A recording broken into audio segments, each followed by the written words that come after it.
আজকের এই সোহরাওয়ার্দী উদ্যানের গণজামায়াতে জনতার মহাসমুদ্রে উপস্থিত হয়ে আমরা বুঝতে পেরেছি আজকের এই মহাসমুদ্র জনসমুদ্র ফিলিস্তিনের প্রতি আল আকসার প্রতি বাংলাদেশের জনগণের ভালোবাসার বহিঃপ্রকাশ।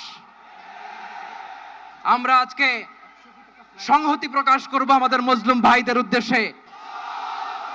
নারে তাকবীর, দিন ইসলাম, দিন ইসলাম, ফিলিস্তিন, ফিলিস্তিন, আল কুদুস, আল কুদুস। আমি যা বলি আমার সাথে আওয়াজ করে ইংরেজিতে স্লোগান ধরুন, free free Palestine, free free Al Aqsa. 1 2 3 4, genocide no more, from the river to the sea, Palestine